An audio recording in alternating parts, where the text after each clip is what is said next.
But basically, Britain exploited Sierra Leone, like she exploited all her colonies. There are diamonds in Sierra Leone. They were discovered in the 1930s. The British brought in the South African company De Beers to mine the diamonds. As you know, De Beers was a partnership between Cecil Rhodes and other exploiters. So the British brought them in to come and exploit diamonds there. They gave them a free lease for 50 years. They paid no taxes for 50 years. You could not get in there to even see what they were mining for 50 years. Iron ore deposits were discovered in 1930. Again, they brought in another British company. They gave that British company £1 million in 1930, which was a lot of money, from the development budget of Sierra Leone, which Sierra Leoneans raised from their own taxes. Well, taxes imposed upon them by the colonial government. They gave that as a grant to this British mining company to invest in mining in Sierra Leone.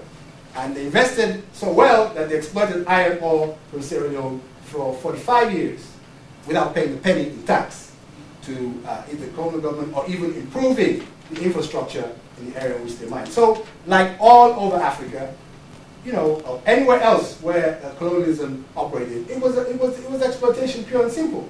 They never went anywhere to raise the stature of the local people, to help the local people. They went there to exploit. This is the whole fundamental basis of the system we're dealing with today. That is the ancestry of the system we're dealing with today. Sierra Leone fought for its independence.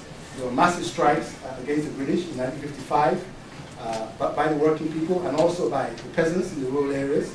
And finally, independence was, quote-unquote, granted in 1961. Even at independence, the leader of the opposition was in jail.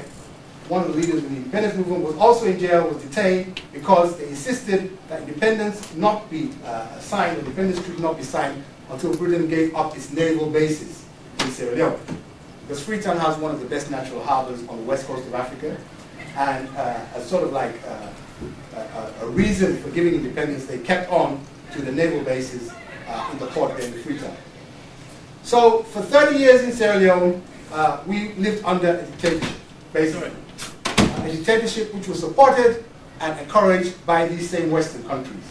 A one-party state, a corrupt a group of kleptomaniacs, which formed themselves into a one-party state called the All People's Congress, which was supported by the West, supported by the British government, supported by the American government. In fact, the British government even knighted the president, Shaka Stevens, of the one-party state. They knighted him, and he was called, he couldn't make up his mind whether he would call himself, because he'd given himself also an honorary degree.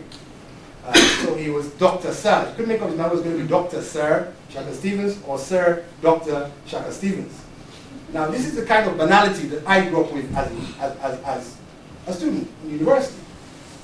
And this is the kind of thing we demonstrated against as students 20 years ago, peacefully. And we were beaten up. Our campus was ransacked. All with the approval of the Western governments, because I didn't see any Western government complaining about democracy then, or complaining about human rights. They actually got the South Koreans to come in to give our security forces more training in unarmed combat, because they were embarrassed by the number of people who were killed during the demonstrations, and they taught them taekwondo, so they could break the legs of the demonstrators or break their arms without causing a fuss, without killing them. That's what the West did for us.